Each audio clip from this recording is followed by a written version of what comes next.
Well, hello again. It's Fran and Riley with Somewheres in Time RVing. As most of you might know, I've been in and out of the hospital. I had emergency surgery last week, actually 1 week ago, Saturday. Anyway, just wanted to give you an update that I'm doing very well. It's, I guess, almost 10 days, so the pain has subsided, excuse me. And I'm able to walk a lot further without any pain or dizziness and balancing, and so I'm doing really, really well. Just wanted to keep you updated. Today I'm going to do some cooking because Riley and I both need some food. So I'm doing some sweet potatoes that I had delivered to me before I had the surgery, so I need to cook them up. And I cooked her and I up some beef hamburger, and I'll put that in her food, and then I'll put that in some sauce for myself. So I'm just finishing up with my nifty difty knife to finish up the sweet potatoes, and they're not the easiest to cut, and unfortunately for me, I don't have very good knives. I'm not one that ever really had knives because I don't know why, I just didn't. So I'm going to put this in my pot that I already started hot water for, and then I'm going to turn it on, and then Riley and I will have some wonderful sweet potatoes today.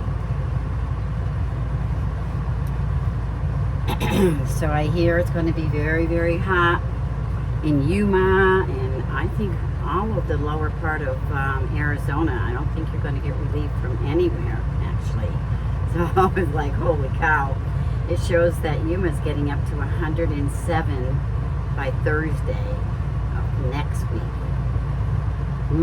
Well, on Monday I have my surgeon's appointment, and hopefully he'll release me and I'll be able to head back to Portside, pick up all the stuff in my storage that wonderful camp friends were able to pack up and put into a storage unit that I had rented, and so that they all left. The temperatures in Portside were unbelievable for most of the people that are there without AC. So, and I would have been one of them because I was staying in the long-term visitors area. So anyway, long story short, I'm not there anymore. As you can see, I was down in Yuma, as you might know, excuse me, having my RV fender repaired at a great company. If anyone in this area needs repairs, it's Roberts RV Solutions and Body Paint. They do everything, but they are top notch. I mean it with all sincerity. I stayed on property because I had no place to go, and I had hookups to electricity, and they went above and beyond to make my stay very comfortable. So I got to the Thousand Trails Encore property Friday evening, just in time to hook up because it was getting dark.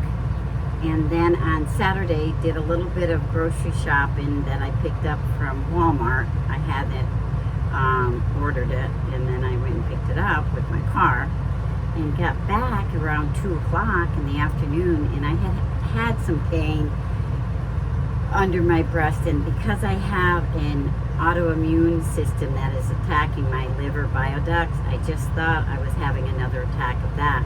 It had been going on for years, 2 or 3 years, really about 3 or 4 years, but I never associated it with a gallbladder. So the pain became so excruciating. I called my sister, I looked it up online, and because I had my dog here, Riley, I did not know what to do. But I don't think I had any choice. Around 10:30, I called 911, and they arrived and took me away, and all I could think about was my dog being here in the RV. Stupid thing. I did not leave any windows open, and this box that I'm in would have gotten up to 100 degrees or more in no time on Sunday morning. So middle of the night, while I was still in the emergency room, I called friends, and all I can say is Jeff Eden was the best friend God ever put into my path. But anyway, he came down the next morning, him and Matt, one of the other camp mates, came down, retrieved Riley. I left out some food and bowls and stuff like that and treats. So she was good. And so anyways, what I'm trying to say is that we all have to make provisions. We need to have a bug out bag. We need to have confirmation of where we are, dog sitters if we have pets. All these things need to be addressed, and it needs to be addressed ASAP whenever an emergency arises. However, we're not always that, how should I say? We are not always that available to make those decisions, just putting away some stuff in the cupboard, to make those decisions if it's an emergency. But if you have everything written down somewhere, hopefully you'll be able to make a decision on who to call, what note to leave on the door, things like that, so that whoever you have to leave your pets with, you'll know where to retrieve them from. So anyways, with that being said, it's a very serious situation. People need to know, all of us need to know. We need to have a plan. Are you ready for 911 emergency? I wasn't. And here I am at my age thinking I know everything. And guess what? I don't. And I admit to not knowing. After this emergency and after this unpleasantness, I don't know what to say. All I can say is be prepared. Really be prepared.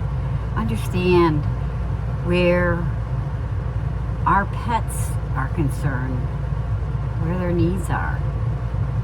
What's going to happen if anything happens to us? We need to know these things. So I'm going to close for now. I'm going to say so long. Be blessed. And I don't know where oh, here's my pup. Let me see if I can find my pup. There she is, laying between the bathroom door because she thinks it's easier. Can you see her? Where'd she go? No. There she is. Anyway, all I can say is be prepared. Thank you. If you like, thumbs up. If you subscribe, of course it helps the channel. And I'll see you down the road. Have a wonderful and blessed day. Oops.